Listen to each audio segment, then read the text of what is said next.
고린도전서가 기록될 당시에 헬라 문화권에서는 이 사랑에 대한 네 가지 개념이 있었습니다. 이것들을 다 길게 설명해 드릴 수는 짧은 시간에 그렇게 할 수는 없지만 짧게 말씀을 드리고자 합니다. 그것은 첫 번째로는 스트르게라고 하는 가족적인 사랑의 개념이 있었습니다. 둘째로는 필리아, 이것은 친구 간의 사랑을 뜻하는 단어였습니다. 에로스, 이것은 육체적인 사랑을 뜻하는 개념이었고, 아가페, 이것은 하나님의 사랑, 그리고 우리가 이웃을 내 몸같이 사랑하는 그 사랑을 가리킬 때에 쓰이는 단어였습니다. 오늘 고린도전서 본문에 등장하는 사랑의 단어는 이 네 가지 중에 무엇이겠습니까? 그렇습니다. 우리가 잘 아시는 것과 같이 아가페입니다. 하나님의 사랑, 그리고 우리가 이웃을 내 몸같이 사랑하는 사랑으로 권면하고 있는 말씀입니다. 그렇다면 이 아가페의 사랑은 앞에 말하였던 가족 간의 사랑, 친구 간의 사랑, 그리고 육체적인 사랑과 어떠한 차이점이 있을까? 하나님의 교회를 향한 이 사랑의 꿈은 어떤 것일까? 오늘 이 질문에 대한 답을 우리는 좀 더 구체적으로 알아보고자 바울을 통해 고린도 교회에 권면하는 하나님의 말씀을 함께 보고자 합니다. 함께 말씀을 나눌 때에 오늘도 하나님의 교회를 향한 꿈이 나의 꿈이 되고, 또한 그 꿈이 우리의 삶 가운데에 나타나는 성령의 거룩하신 인도하심이 있기를 예수님의 이름으로 축복합니다. 하나님께서 꿈꾸시는 아가페의 사랑의 교회의 모습, 그 첫 번째는 바로 은사로 사랑하는 교회입니다. 오늘 본문에 앞서 있는 12장 31절부터 오늘 13장 3절의 말씀을 제가 읽겠습니다. 너희는 더욱 큰 은사를 사모하라. 내가 또한 가장 좋은 길을 너희에게 보이리라. 내가 사랑의 방언과 천사의 말을 할지라도 사랑이 없으면 소리나는 구리와 울리는 꽹과리가 되고, 내가 예언하는 능력이 있어 모든 비밀과 모든 지식을 알고 또 산을 넘길 만한 모든 믿음이 있을지라도 사랑이 없으면 내가 아무것도 아니요. 내가 내게 있는 모든 것으로 구제하고 또 내 몸을 불사르게 내줄지라도 사랑이 없으면 내게 아무 유익이 없느니라. 아멘. 우리는 이 말씀을 읽을 때에 사랑의 초점을 많이 맞추어서 해석하곤 합니다. 우리는 이 말씀을 통하여 종종 사랑의 중요성만 강조되는 그러한 상황들을 많이 보게 됩니다. 물론 맞습니다. 13장은 이 사랑의 중요성에 대해서 굉장히 강조하고 있는 본문입니다. 하지만 여러분, 12장에서의 문맥과 그 13장으로 이어지는 문맥을 통하여서 읽을 때 우리는 사랑과 은사가 결코 분리된 것이 아님을 알게 됩니다. 우리 잘 아시다시피 성경은 원래 장별로 나누어져 있는 것이 아니었습니다. 우리가 읽기 편하게 주제에 따라 상황에 따라서 이렇게 읽기 편하기 위하여 장을 나누어 놓은 것이 현대의 성경이지요. 또한 12장에서는 은사가 정말 유익하다, 그리고 더 큰 은사를 사모하라 라고 말하고 있다가 13장에 와서 갑자기 이 사랑을 강조하는 것은 이 은사들을 사랑보다 낮은 것으로 취급하거나 이 사랑만 있으면 된다라고 말하고 있는 것이 아니라는 것이 일반 상식입니다. 가장 좋은 길을 너희에게 보이리라. 무엇이 가장 교회의 좋은 길이며 하나님이 원하시는 그 꿈에 합당한 길일까요? 그것은 바로 은사를 사랑으로 사용하는 것입니다. 사랑과 은사는 결코 분리된 것이 아닙니다. 혹시 여러분들은 여러분들의 첫사랑을 기억하십니까? 우리는 종종 첫사랑을 풋사랑이라고도 이야기합니다. 왜냐하면 서툴기 때문이죠. 경험이 없기 때문에 어떻게 해주면 상대가 좋아할지, 어떻게 해주면 상대가 나의 사랑을 깨달을지 알게 해줄 능력이 없기 때문입니다. 그러나 마음만은 정말 뜨겁고 순수한 것이 이 첫사랑이지요. 하지만 이 은사 없는 사랑이라는 것은 이 첫사랑과 같습니다. 주는 이의 마음은 너무나도 크고 속도가 굉장히 빠른데 받는 이의 입장에서는 그가 주는 능력이 없기 때문에 그 좁혀지지 않는 벽이 있고 속도 차이가 있기 때문에 첫사랑은 대부분 실패하지 않습니까? 그래서 우리가 사역을 할 때에 대화법에 대해서도 배우고 인간의 심리에 대해서도 배우는 이유가 무엇입니까?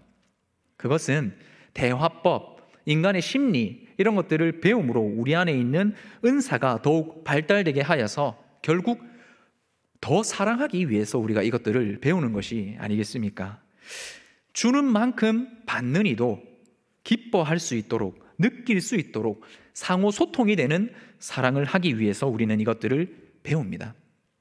그렇다면 반대로 상대방을 사랑할 수 있는, 상대방이 사랑을 느끼게 할 수 있는 내 안에 능력이 갖춰져 있는데, 그러나 그 마음에 사랑이 전혀 없다면 이것 또한 큰 문제가 아니겠습니까? 고린도 교회에 이런 문제가 참 많았다는 것을 우리는 고린도전서 후서를 통해서 잘 알고 있습니다. 3절에서는 이렇게까지 이야기를 하네요. 내 몸을 불사르게 내줄지라도 사랑이 없으면 아무 유익이 없다라고 말합니다.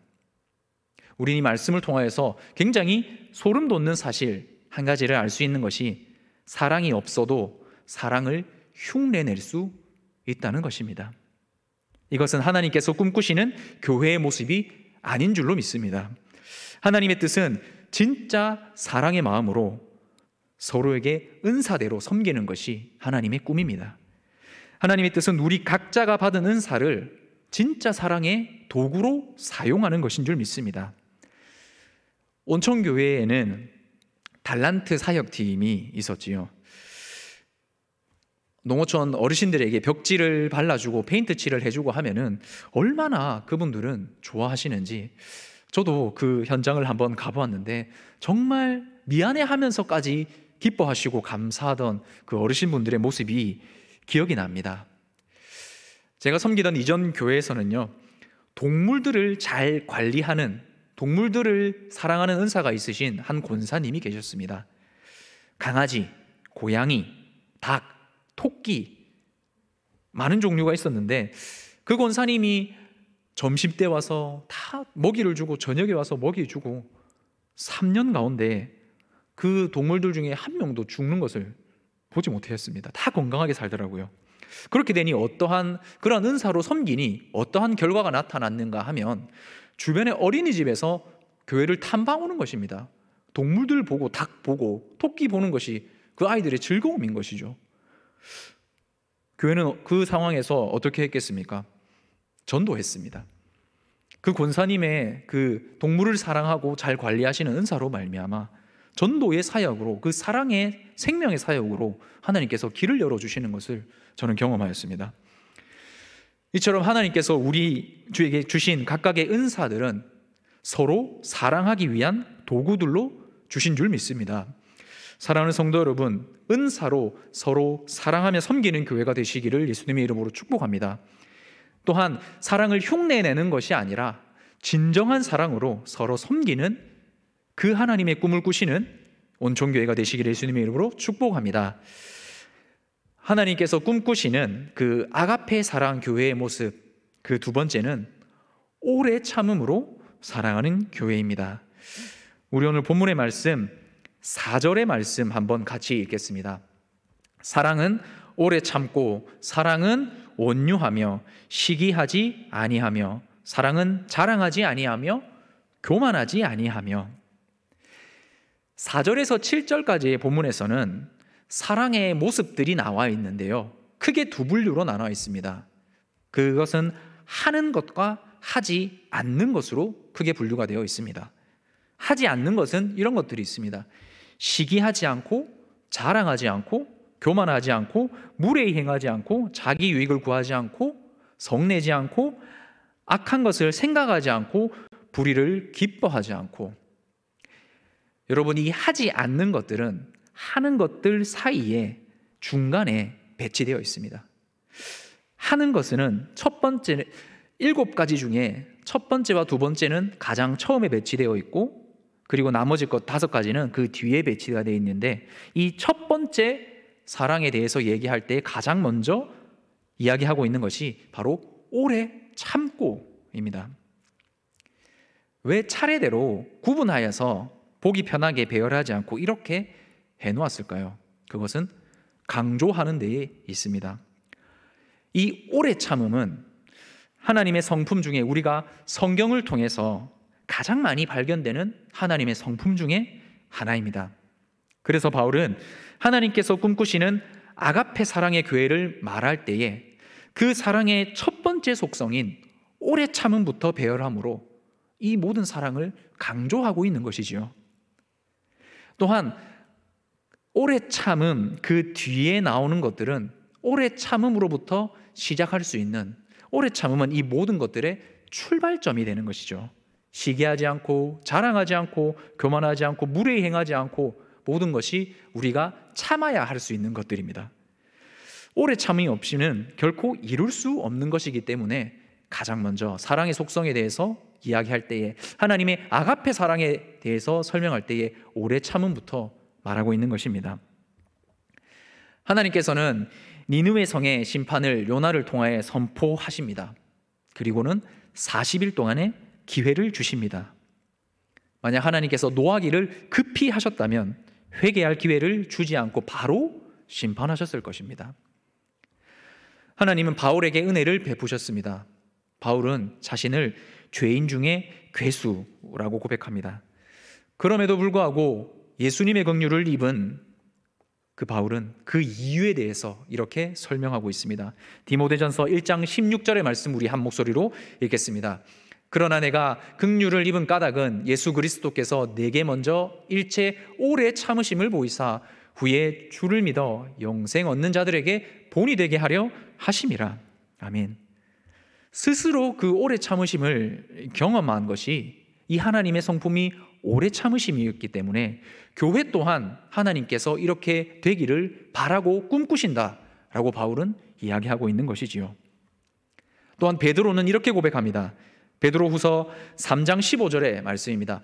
또 우리 주의 오래 참으심이 구원이 될 줄로 여기라. 우리가 사랑하는 형제 바울도 그 받은 지체대로 너에게 이같이 있고. 우리 고난주간을 지금 지내고 있습니다. 고난주간 베드로는 어떠한 일을 하였는지 우리는 잘 알고 있습니다.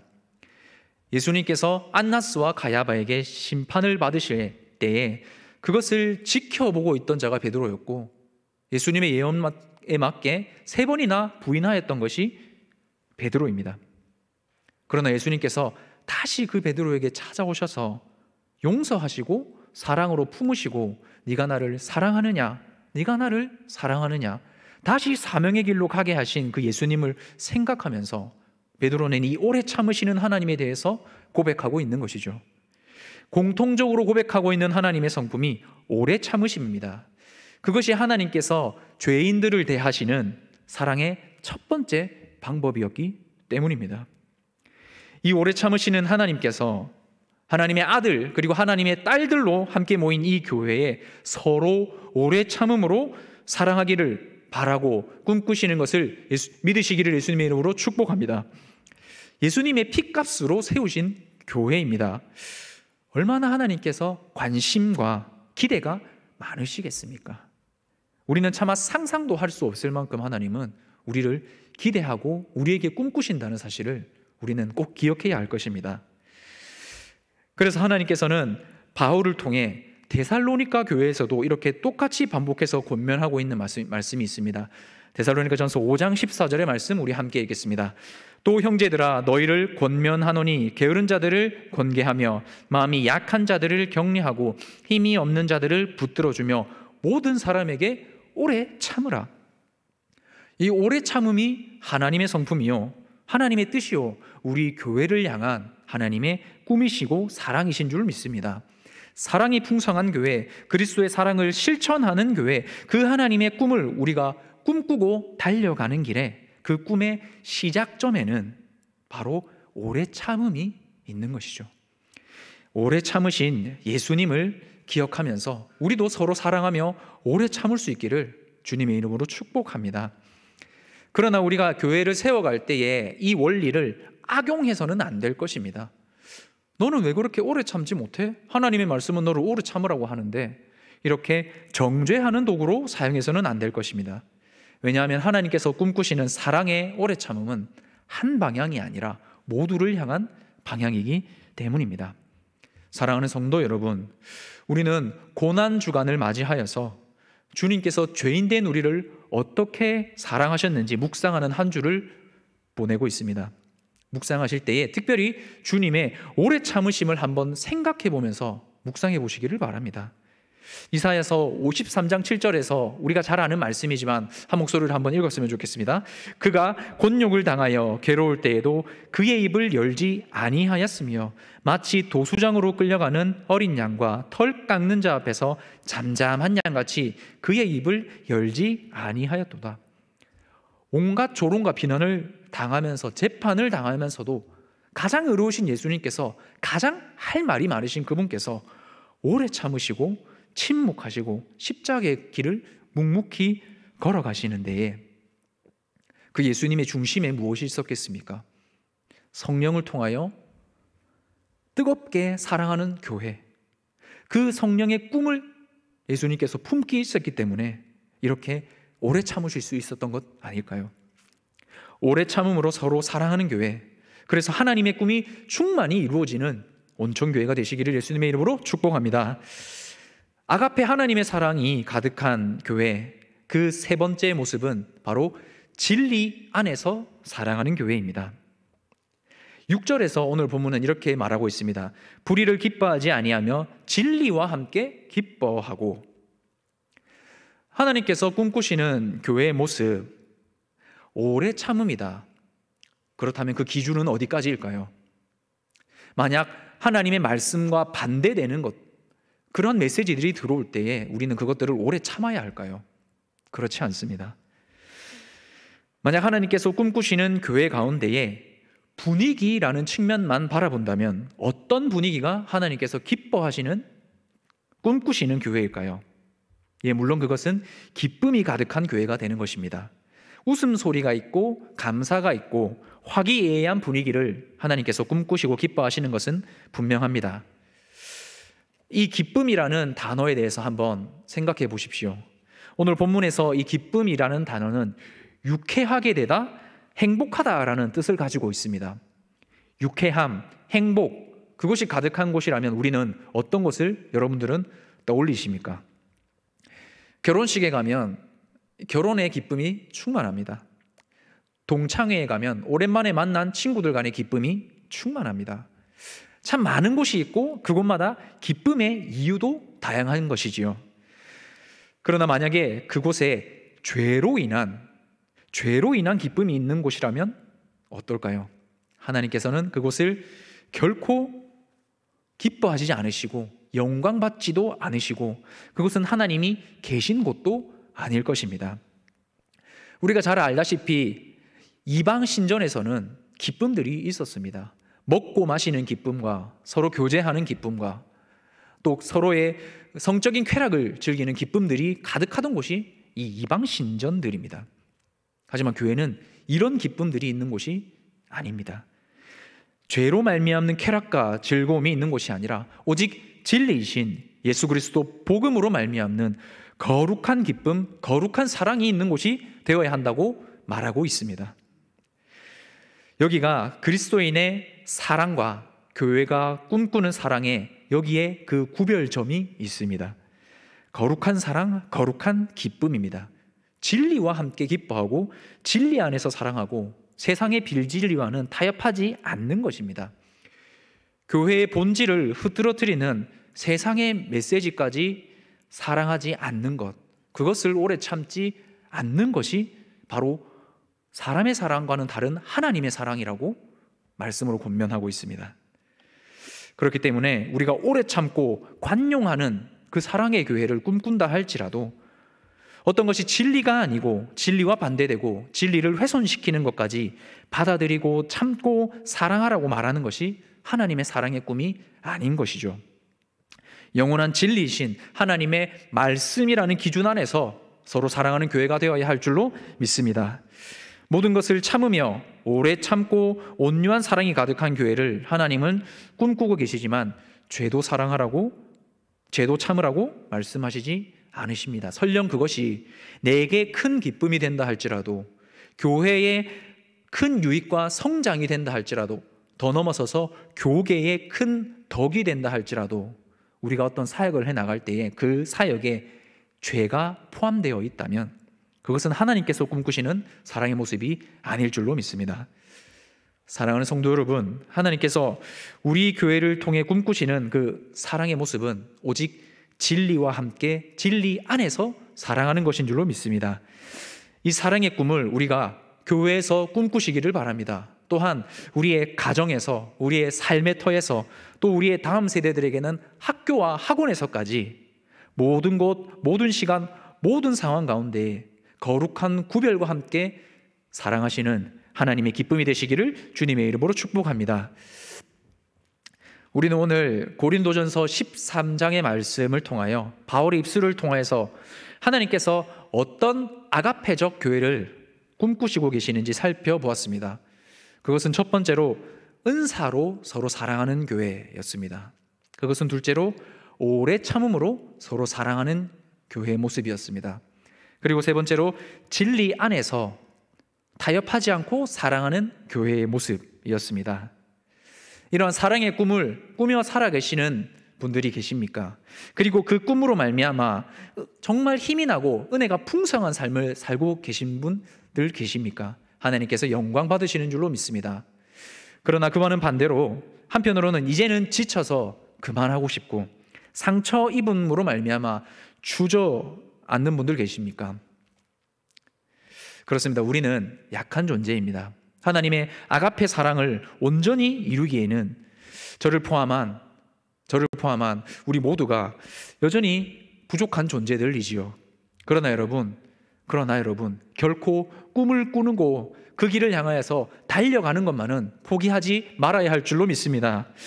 왜냐하면 하나님의 교회를 향한 꿈은 한순간도 쉬거나 멈추신 적이 없기 때문입니다. 하나님의 교회를 향한 청사진과 비전은 한 번도 포기되거나 꺾인 적이 없기 때문입니다. 그때가 부흥의 시대이든 혹은 그때가 위기의 순간이라 할지라도 하나님께서 독생자의 피값으로 사신 이 교회를 향하여 항상 기대하고 계시고 꿈꾸고 계시기 때문입니다. 또한 우리가 교회가 하나님의 아들, 딸들, 하나님께서 꿈꾸시는 그 교회가 꿈꾸기를 포기할 때에 세상은 아무런 소망이 없기 때문입니다. 무엇보다 그 하나님의 꿈의 결정체가 되시는 그분을 우리가 알고 믿고 사랑할 수 있는 은혜를 입은 자들이기 때문입니다. 에로스의 사랑이 충만한 이 세상에 하나님께서는 아가페의 사랑을 주시기를 원하셨습니다. 그래서 로고스이신 예수님을 이 땅에 보내셨습니다. 말씀이신 그 예수님께서 육신이 되어 이 땅에 오심으로 에로스가 가득하고 충천한 이 땅에 아가페의 사랑을 보여주셨습니다. 그러므로 여러분, 아가페 하나님의 사랑의 교회를 꿈꾸십시오. 하나님께서 죄로 원수가 된 우리를 십자가 죽음으로 사랑하신 것과 같이 우리도 서로를 내 몸과 같이 사랑할 수 있는 일을 결코 포기하거나 멈추지 마십시오. 주님 다시 오시는 그날까지 언제나 떨어지지 않는 것이라고 하는 것이 바로 이 사랑이라고 오늘 말씀에서 고백하지 않습니까? 이 교회 아가페 하나님의 사랑의 꿈을 은사와 오래 참음과 진리 안에서 이뤄 가시기로 오늘 우리 다시 한번 결단하고 그 하나님의 비전을 향해서 다시 뛰어가시는 저와 여러분들이 다 되시기를 예수님의 이름으로 축복합니다. 우리 이 시간 함께 기도하겠습니다. 우리 이 시간 함께 기도할 때에 주님, 우리가 결코 꿈을 포기하지 않는 온천교회가 되게 하여 주시옵소서.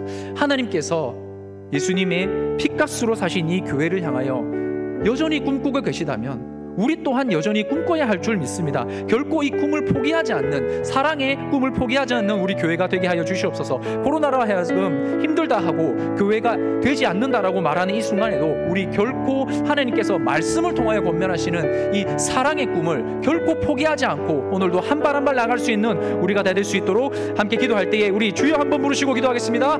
주여.